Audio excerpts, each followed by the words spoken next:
सर्वप्रथम मी आज सगळ्या भाविकांना या महाशिवरात्रीच्या खूप खूप शुभेच्छा देतो। आज आपण अंबरनाथमध्ये प्राचीन शिवमंदिरामध्ये आहोत। 1000 वर्ष जुनं हे शिवमंदिर आहे आणि आज तिथे मनोभावे दर्शन घेऊन आशीर्वाद घेतला आणि आपल्या सगळ्यांना माहिती आहे की ह्याच शिवमंदिराचं कॉरिडॉरचं काम देखील माननीय मुख्य नेते उपमुख्यमंत्री एकनाथजी शिंदे साहेबांच्या नेतृत्वाखाली सुरू आहे। या कॉरिडॉरचं काम देखील मोठ्या गतीने चालू आहे। येत्या काही 1-1.5 वर्षांमध्ये हा कॉरिडॉर बनून पूर्ण होईल आणि मोठ्या प्रमाणामध्ये आत्ता तर नागरिक येतातच आहेत लाखोच्या संख्येने। येणाऱ्या काळामध्ये अजून नागरिक जे आहेत बाहेरच्या राज्यांमधून जे आहे देखील या अंबरनाथमध्ये हे कॉरिडॉर पाहण्यासाठी आणि शिवशंकराचं दर्शन घेण्यासाठी जे आहे ते इकडे येतील।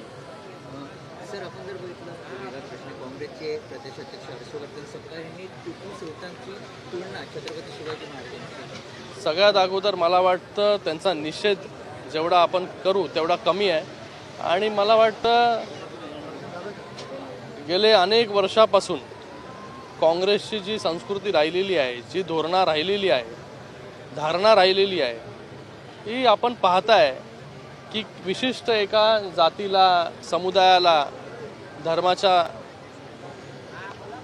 वोट बँकसाठी नेहमी असे स्टेटमेंट जे आहेत ते त्यांनी केलेले आहेत आणि आता देखील तेच करतायत। म्हणून एवढी अधोगती जी आहे ही महाराष्ट्रामध्ये आणि पूर्ण देशामध्ये ही काँग्रेसची झालेली आहे। आपण जर बघितलं आमदार रोहित पवार हे सातत्याने बोलत होते, उपमुख्यमंत्री अजित पवार यांचा घात झालेला आहे, अमित शहाची देखील ते भेट घेणार आहेत। त्याच्यावरती आता इन्क्वायरी चालू आहे। इन्क्वायरीमध्ये ज्या काही गोष्टी आहेत त्या लवकरात लवकर कळतील। आपण जर बघितलं गणेश नाईक वारंवार आपल्यावर टीका करत आहेत, उपमुख्यमंत्र्यांवर टीका करत आहेत। गणेश नाईकांचा प्रॉब्लेम जो आहे मी पहिला पण सांगितला तुम्हाला की वयाच्या हिशोबाने काही आजार जे आहेत ते होत असतात। मला वाटतं त्यांना डिमेन्शिया म्हणजे मराठीमध्ये स्मृतिभ्रंश असं त्याला बोलतात। त्याच्यामध्ये विसरभोळेपणा, चिडचिड होणं, त्याचबरोबर मागच्या गोष्टी आठवण न राहणं, त्याचबरोबर मला वाटतं दिशाभूल होणं, व्यक्तिमत्वामध्ये बदल होणं। मी हे सगळं का सांगू शकतो कारण की मी डॉक्टर आहे। मग वयाप्रमाणे जे आहे त्या काही लोकांमध्ये असे सगळे आजार जे आहेत ते होत असतात। मी का सांगतोय कारण की त्यांचं तुम्ही जसं म्हणालात की खासदार डॉक्टर श्रीकांत शिंदेला माझी करून टाकू, मला त्यांना या स्टेटमेंटवरती मागची आठवण करून द्यायची आहे जी स्मृतिभ्रंशामुळे त्यांना आठवण येत नसेल।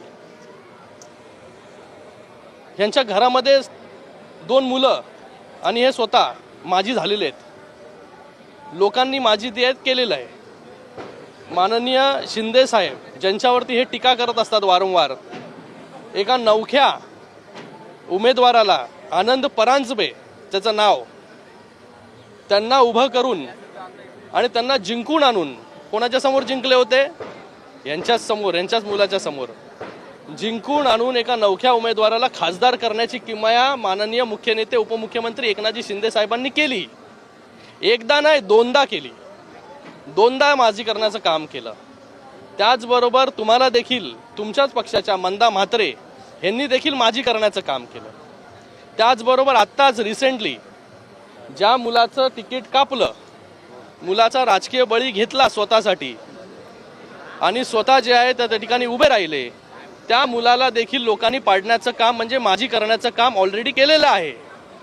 ज्याच्या घरामध्ये 3-3 माझी आहेत त्यांनी जे आहे हे शिंदे साहेबांना किंवा मला हे माझी करण्याची जी आहे भाषा करू नये। म्हणून मी म्हणालो स्मृतिभ्रंश, डिमेन्शिया त्याला इंग्लिशमध्ये बोलतात। तर ह्या सगळ्या गोष्टीचा जो आहे हा विसर पडलेला आहे।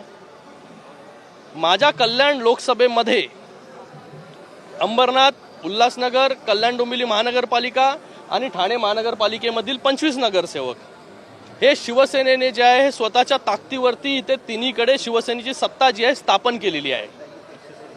इथे कोणाला जे आहे कोणाला घेऊन कोणाच्या भरोशावरती जे आहे सत्ता स्थापन केलेली नाही।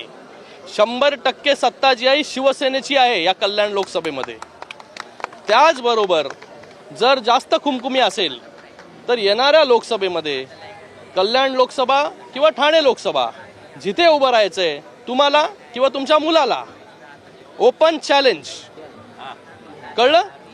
तर जिथे उभं राहायचं तिकडे उभं राहा. डॉक्टर श्रीकांत शिंदे जो आहे तो तुमच्या समोर उभा राहील. आणि मी एक रिक्वेस्ट पण करेल आमच्या महायुतीच्या नेत्यांना की पुढच्या वेळी जेव्हा निवडणूक होईल तेव्हा ह्यांची खुमखुमी जी आहे हे त्यांना पूर्ण करू द्या. येणाऱ्या काळामध्ये ज्या काय गोष्टी होतील ते तुम्हाला कळतील. ठाणे महानगरपालिका, कल्याण डोंबिवली, उल्हासनगर, अंबरनाथ सगळीकडे जे शिवसेनेची सत्ता आहे. या श्रीकांत शिंदेच्या मतदारसंघामध्ये 3.5 कॉर्पोरेशन येतात. 3.5 पैकी 3.5 कॉर्पोरेशनमध्ये शिवसेनेचे वर्चस्व आहे. नवी मुंबई महानगरपालिकेमध्ये 10 जागा ज्या कमी झाल्या या आमच्या स्वतःच्या चुकीमुळे झाल्या. नाही तर तिथे देखील जे आहे ही काय झालं असतं हे आपल्याला कळलं असतं. पण जिथे आमच्या चुकीमुळे काही जागा कमी आल्या तर तिथे जे आहे एक कॉर्पोरेशन घेऊन वल्गना करणं. अरे हा श्रीकांत शिंदे जो आहे 3.5 कॉर्पोरेशन निवडणुका इथे लढवतो आणि जिंकतो. आणि 3 वेळा जे आहे लोकांनी मला निवडून दिलेला आहे मोठ्या मताधिक्याने, कधी पाडलेलं नाही आहे. तर येणाऱ्या काळामध्ये जर काही खुमखुमी राहिली असेल तर ती पूर्ण करायची तयारी जी आहे ही आमची नक्कीच आहे. शिंदे साहेबांच्या नादाला तुम्ही लागा, डॉक्टर श्रीकांत शिंदेच्या नादाला लागू नका. यावर तुम्हाला काय वाटते कमेंट बॉक्समध्ये लिहा. चॅनलला सबस्क्राईब केले नसेल तर नक्की सबस्क्राईब करा. जय महाराष्ट्र.